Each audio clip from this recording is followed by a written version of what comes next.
haatanna waxaad ku soo dhawaataan saaxiibayaal qaybteedii koowaad sheekadii dhoof iyo dhaxal caashaq.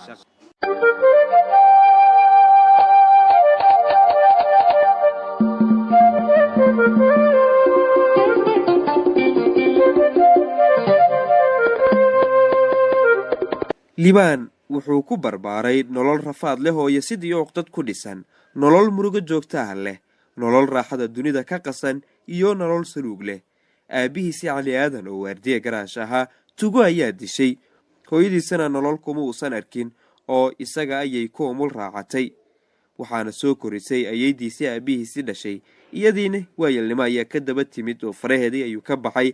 markii aabihiisii uu dhintay ayaydiisana ay gabowday ayaa waxaa koriimadiisii la wareegay adeerkiisii oo shaqadiisu ahayd qabri qode, balse marna ma noqon mid nolol raaxo leh soo arkay taniyo inta uu ka gaarayay 25 jirkiisii.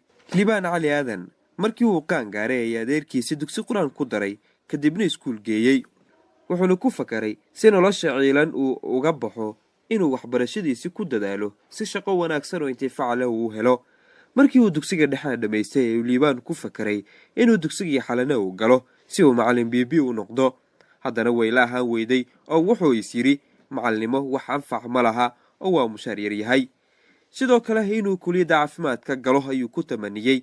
haddana wuu ka tala baxay oo ugu dambayntii wuxuu go'aansaday inuu dugsigii sare galo kadibna jaamacad u gudbo. liibaan dugsigii sare ee 15 May oo ka mid ahaa dugsiyada muqdisho kuwooda ugu waaweynaa ayaa lagu qoray. sidii uu caadada u lahaa waxbarashadiisii ayuu dardar hor leh geliyey si uusan sanadna dib u dhac ugu iman.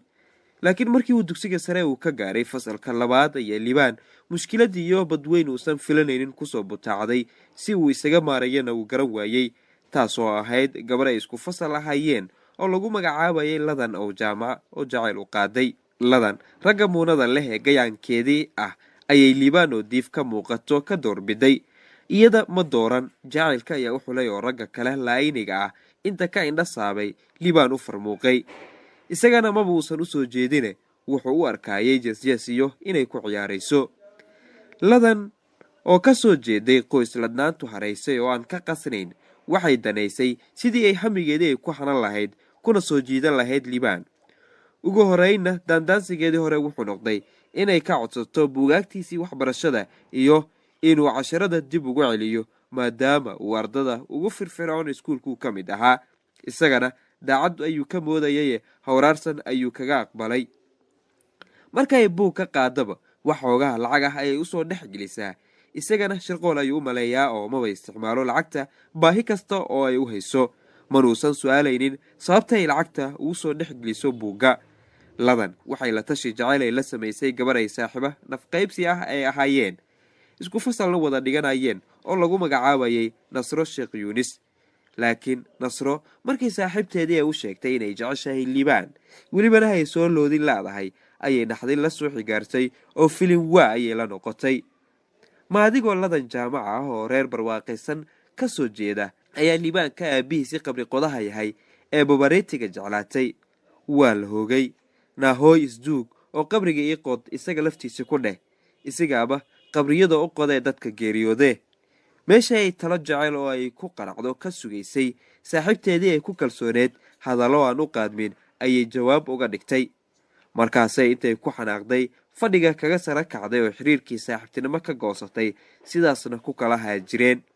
waxayna ladan istustay in iyadoo aan cidna la tashan ay liibaan jacaylkiisii ku mintido. ladan waxay intaa kadib bilowday in markaa xilliga break timeka loo baxo ay liibaan ka dalbato inuu casharada la qaatay dib ugu naqtiimiyo, iyadoo sidoo kale shaaha iyo qoraacda baarka iskuulka ku yaala ee ardadu wax ka cunaan usoo kaxayn jirtay kana bixin jirtay.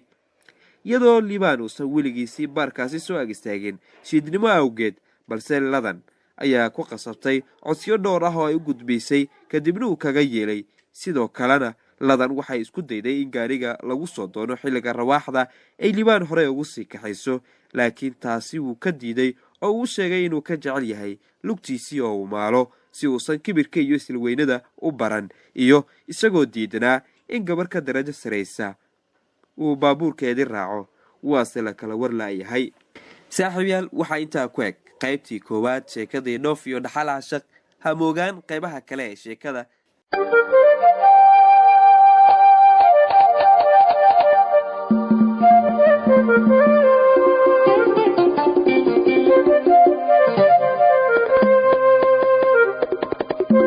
Thank you.